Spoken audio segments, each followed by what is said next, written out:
you are a B2B service-based business owner and you are looking to gain more clients, create more impact and more revenue in your business, tune in to Amplify Your Marketing Message with Christine Campbell Rapin. Every week, we're going to take you through how to build an audience of buyers, mastering your marketing message, and making offers.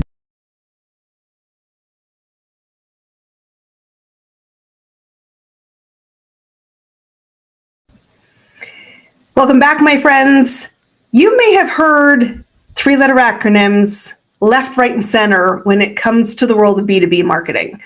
Today, I want to actually step beyond the lingo to really understand why it matters, what do you do with it, and we are talking the world of SEO, GEO, and actually using search effectively in your business.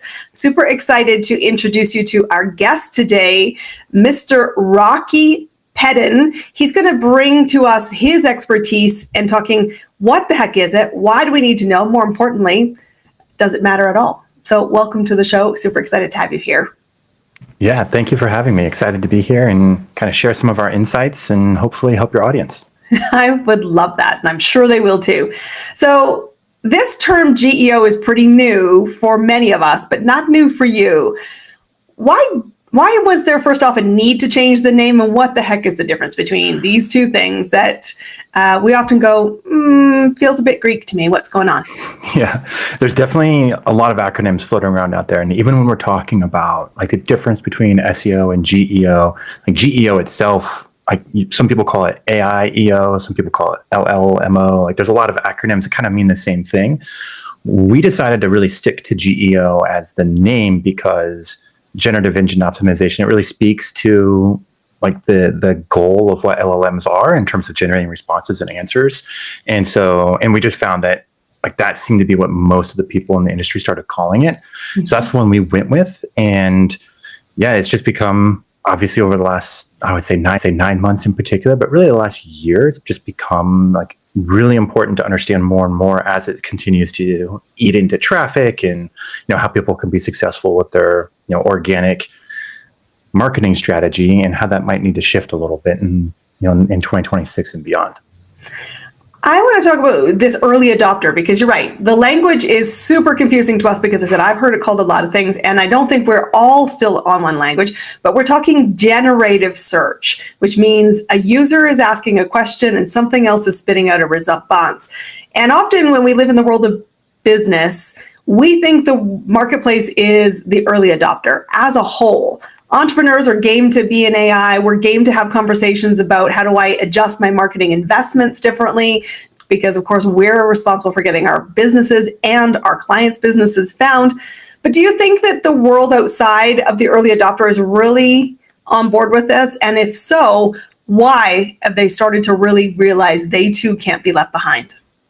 Yeah, I think so. And I think more or less it kind of stems back to their own personal experience and how they're actually interfacing with these tools. And so, for me personally, like when ChatGPT, for example, first came out, I was like, I don't need that. I'm not going to use it. I'm a Google Power user. I have been for years. That's not going to change. Well, 6 weeks later, and I have all these custom GPTs. It's helping me augment how I do my work on a daily basis. I'm starting to use it to, my son just turned, or he's going to turn 7 soon. So we're buying him a new bike. So I'm using ChatGPT to help me with all of those things. And now it's become almost like an extension of me. And so I think that really is telling when there's more and more people who are starting to use it for their own personal use cases.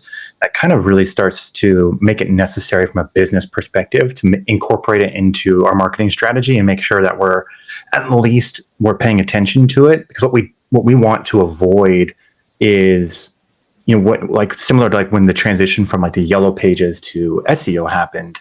And the online presence, people who said, oh, the internet's here, but it's not going to make that big of a difference. I'm just going to stick with the yellow pages.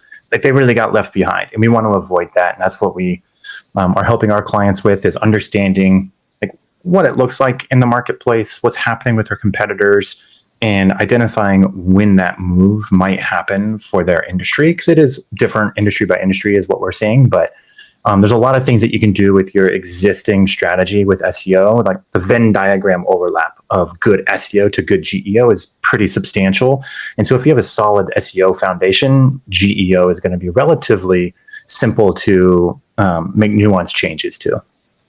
So let's tackle that a little further. You've made a pretty big caveat. If they already have SEO that's well in hand, I think my question would be, do you think that represents a lot of people, or most people really like, I still am confused. Do I have SEO? Is it good? How do I actually start with getting to the table in the first place? How do we start auditing here? Yeah, I think the first thing is asking yourself the question of, do you understand your ICP really well? And do you understand what questions that they are asking? What pain points do they have? And if you have that information, then I think that information by itself can really serve as more or less kind of rudimentary keyword research in terms of how you want to orient your content. And especially in this world that we're moving to, like what we're finding with our clients is that content used to be really built for conversion. Like that's what we were really measured for, is like how many people can we get to sign up or book a sales call or whatever the case may be. And what we're finding now in GEO in particular, and also more and more in SEO, is that we need to kind of optimize that content now for answering questions very specifically and succinctly. So people don't want fluff in their content. Like I know for me personally, whenever I come to a website, if I read the first paragraph and there's a ton of fluff in it, I'm just bouncing and I'm leaving that page and I'm going somewhere where it gets right to the point. And so yeah, I think the first question to ask yourself whether or not you're doing like a good job on SEO is, do you have a really solid understanding of your client base? Are you doing client interviews? Are you doing prospect interviews? Are you reinforcing what your assumptions are? Or are you just continuing down that road of like, I think we're doing this right? So like getting that reinforcement from actual clients and prospects is super important. But if you have that, then I would argue that you're probably doing a pretty good job with SEO, even if you don't have like a specific SEO strategy necessarily in place. So peeps, you got to hear that really loudly. It's imperative that you audit this, ask this, and ask it more than once, because I think what you say is, as a user, my behavior is changing. You know, while we used to be in a place, and that's partly also with, hindsight of different lifestyle of the world of COVID versus the world of now, we're not there to be entertained. We're there for, I need an answer. And that answer has to be very much an overlap, or I haven't got time for the BS factor to be wasted. And so being clear is not a one-time shot. Getting clear is an evergreen effort. And if you do this, this makes this infinitely easier. And Absolutely. so now that if we think, okay, I'm going to take a very good leap, but get that right. I'm going to get the basics of an ideal client profile right. I'm going to get really clear who I'm serving, what their pain points are, what result they're looking for. Now, how do I take this and transition this for the AI world? And you're saying that you need both SEO and GEO, correct? Yeah, I would say you really can't have GEO without SEO first, for the most part. And we've had some prospects and clients come to us and be like, hey, we just want to do GEO. We don't want to do SEO. And I think that's kind of like going to like a home builder and being like, hey, I want you to build my home, but I want you to start with a third floor without laying a foundation. And so when you think of SEO, it's not just content. It's also all the technical stuff that goes on your site. How can that content be used efficiently? How can it be read by the robots, for example, which read content differently than humans read content? So all of those things need to be in order for GEO, for your content to really rank inside of GEO. And there's certainly like a checklist that we can go through just in terms of good practices to really adhere to and satisfy GEO principles and also SEO principles. But yeah, I think when it comes to determining which one to start with, I always recommend people start with SEO, and also not to miss the fact that the vast majority of traffic today is still driven by SEO. It's still done organically. Now, is GEO or AI influencing this over time? Certainly, but we can't just like throw the baby out with the bathwater, so to speak, and get rid of SEO altogether, because most traffic is still coming through that source, and so we want to like pay attention to that still. it's important that you hear that, audience, because I do think there is a lot of chatter. Can I just skip a step? And have I missed my window? The whole reason we bring this topic into Amplify Your Marketing Message is because this is a crescendo you don't want to be left behind from. But being a late adopter doesn't penalize you. Today is still the best day to build a tree, to plant the seed, to start working this and then evolving it and budgeting for the evolution of it.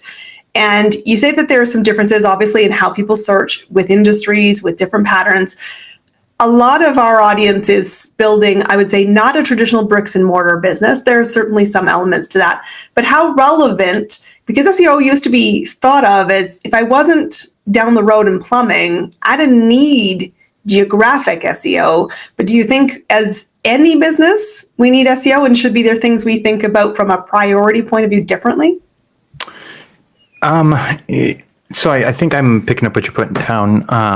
And I would say, yeah, I think when it comes to how you think about SEO, I would think of SEO as like kind of mandatory at this point for all businesses, whether it's a local business, brick and mortar, or like most of our clients are in the B2B space and they serve, clients nationwide or worldwide even.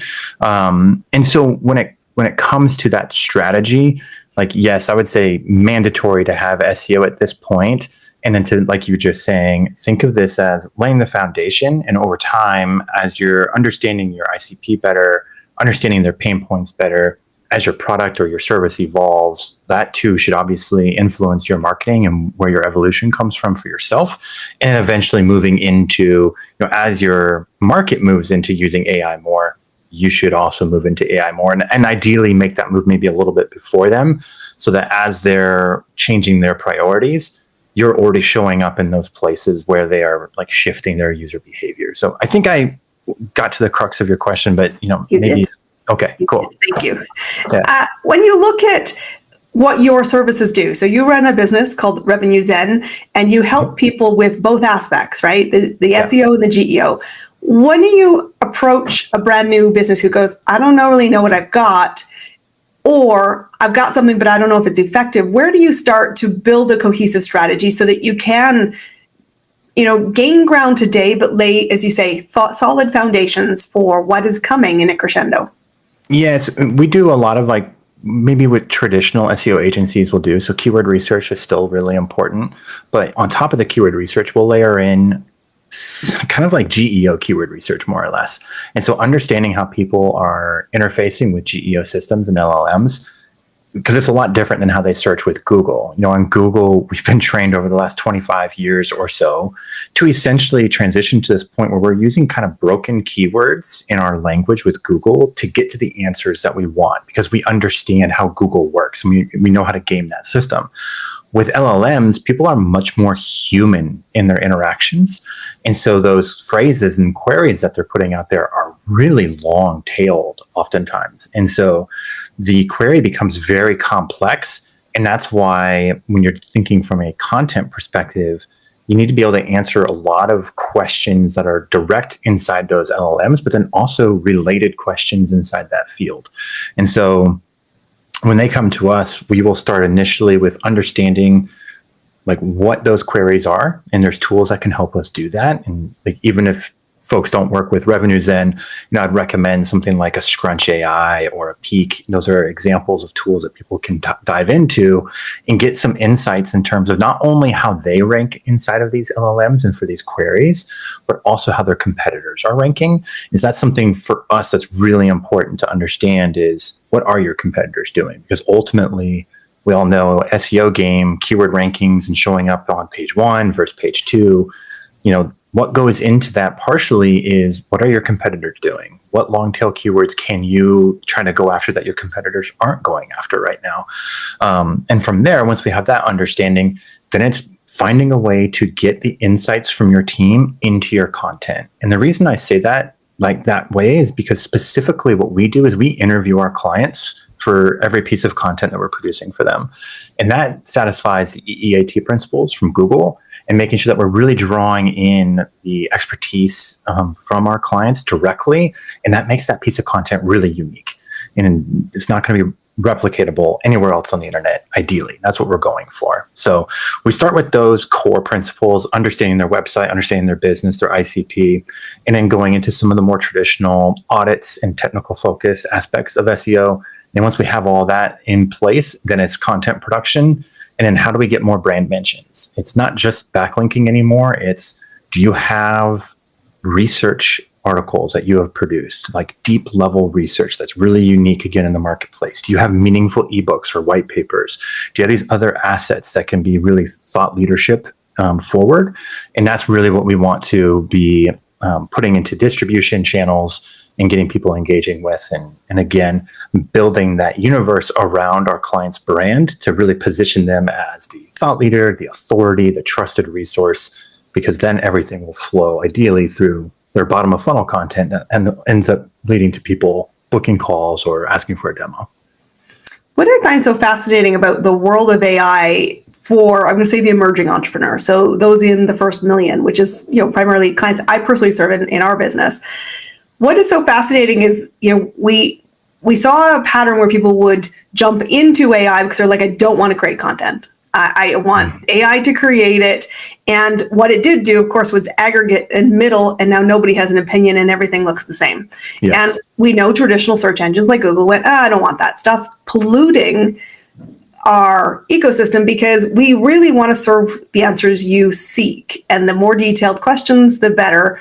And that's always been their hallmark of what they do as a service. But what I heard you say is you've got to now think that, yes, while you might use some AI to be a thinking partner to help you, you actually need to have to put a significantly higher priority on thought leadership content, long form content. And I love what you said, because I think this is very, very interesting. You need to be thinking every piece I create of content will be unique to us only, and will be a category of one in what we produce, or we don't put it out there because it doesn't help build into the GEO outcome, which is I'm one in a million answers and I want to be served as number one. Exactly. Most people haven't had that light bulb yet, I don't think. And they're all going, oh, you mean I'm still a content creator? Like, yes. And if you don't want to be a content creator, probably you should hire a revenue Zen, because that doesn't get past in this new GEO world, does it? Yeah, I mean, there's definitely ways to use AI to augment and build efficiency within that system. But ultimately, in that system, you have to have some level of originality that comes from your brain or someone on your team's brain. Like maybe you have a brilliant product person on your team, like tap them. They could become your most valuable resource from a content perspective, because they'll think about this world from the perspective of your client, because that's their job. They're solving your prospects' problems. And so if you aren't tapping them for that information, like, I think that's a huge missed opportunity. And that's what we do for our clients, is we'll set up those interviews, we'll hold them, and we'll look at a content calendar. And ideally we work about in 3-month chunks with content calendars, and we could interview somebody and cover 20 pieces of content with questions that might take an hour. And then again, we can use AI to take all that transcript and we can inject it. We can even use like a custom GPT, for example, to take that and write the content and then have a human editor review. So there's a lot of things you can do with AI, but the idea of just plugging and playing AI into like this content manager role, without any other guardrails, like, to me, that's like kind of like a broken idea. I think it's ridiculous. Don't do it, peeps. Please don't. Yeah. And to your point, there's a ton of AI slop out there now, and that's the reason why. And I think it was cool. Everybody's kind of, at the beginning of this year, everybody's kind of testing with AI and messing around with GPT for the first time and seeing what you can do with it. But I think, as we've progressed through the year, what we've seen with our clients is the clients who really understand their brand, who really speak to their prospects and their clients' problems. They really understand who their buyers are. They are the ones who are winning. And even if you look at like big brands out there, the ones that are winning are the ones who know themselves really, really well first. And then secondly, understand how they solve their clients' problems. And they just speak to those things over and over again and build authority and build trust.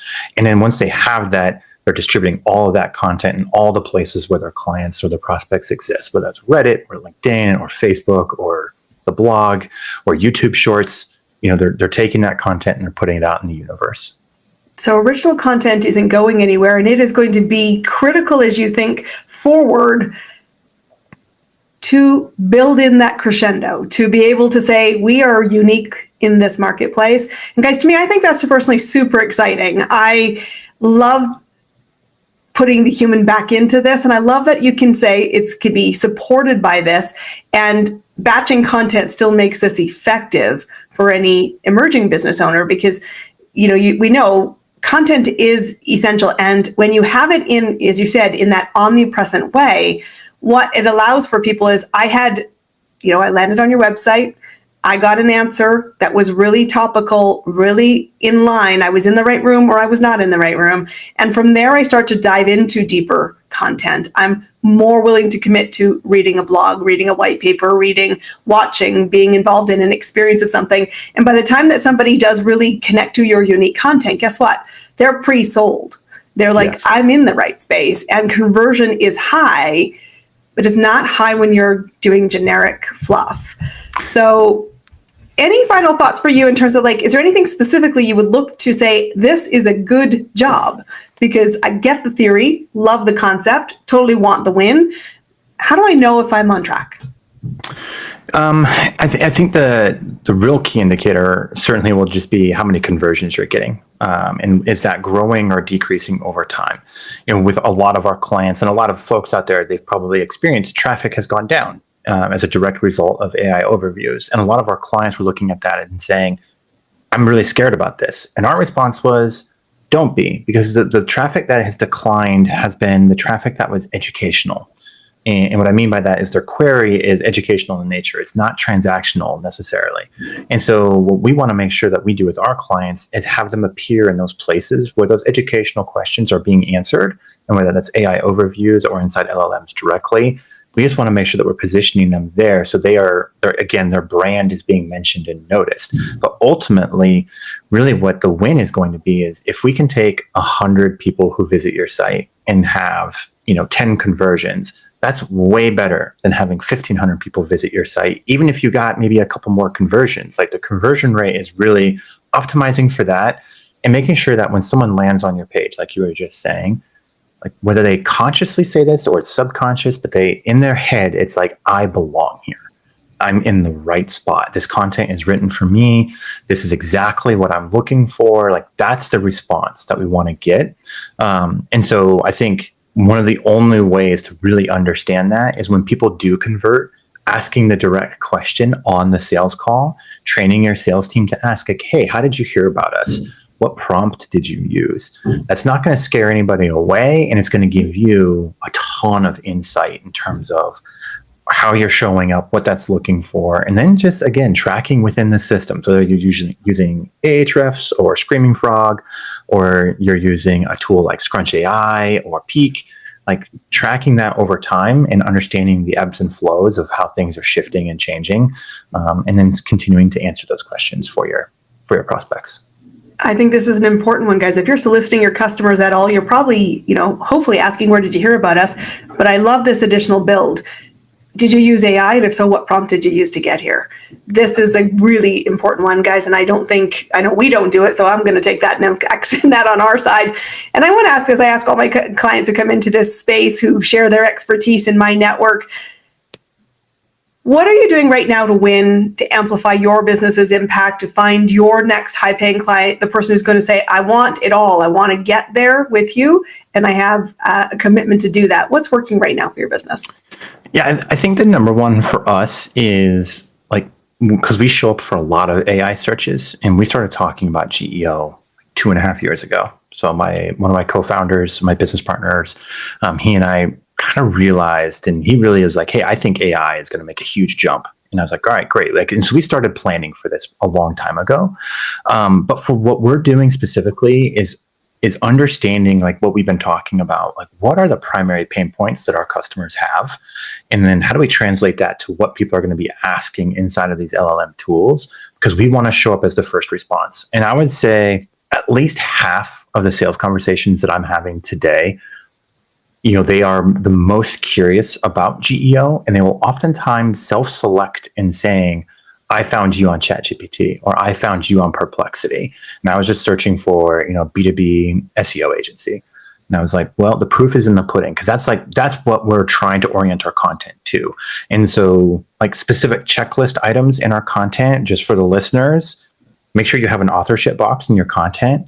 So who's writing the content and why are they, like, what makes them authoritative about the content? That's good for the reader. It's also good for the robots. And that actually throws the authority signals with those LLMs to position you as a trusted resource. The next thing, if you have long content, add a TLDR section at the top of your content. Again, this is good for your readers, but more importantly, you're painting a picture as you layer in the authorship box, the TLDR section. Once you also add in schema markup and like your traditional SEO stuff, now you're painting a full picture for the LLM tool, and it's really telling the tool what your content is about without it having to expend the resources to read your entire piece of content, and that increases your likelihood of showing up. So those are the things that we're really focused on for our own content development right now, and what we're doing for our clients too. And we've seen quite a bit of success when you pair that with, again, like the valuable content, answering questions, being unique. When you pair all these things together, that's really what leads to SEO and GEO success. And that's what we're super focused on right now. Love to see that. I want to invite you to tell people, how do they find you? How do we get involved in a team that's winning in this area to help us win as well? Yeah, best place is LinkedIn. Rocky Pedden on LinkedIn, that's my handle. And then our website, just revenuezen.com. And then if you wanted to email me directly, just rocky@revenuezen. I'm happy to we just put together a new GEO audit. I'm happy to do GEO audits for folks at no cost for any of your listeners. So feel free to ping me directly, and I can get that done and shot over. Guys, you should take advantage of that. That's a golden opportunity from somebody who's winning in this space. Go take it. Go find Rocky Pedden, guys, and say, we heard from him on Amplify Your Marketing Message. We want that audit. I want support. I want to win. Make it happen. Thank you for being our guest today. I've learned a lot, and that is going to be key. Learn, implement, do, guys. That's how we win our next client. We'll see you soon. That's a wrap on another amazing episode of Amplify Your Marketing Message with me, your host, Christine Campbell Rapin. Be sure to subscribe on your favorite podcast platform so you don't miss another great episode. And be sure to visit ChristineCampbellRapin.com/podcast to get a free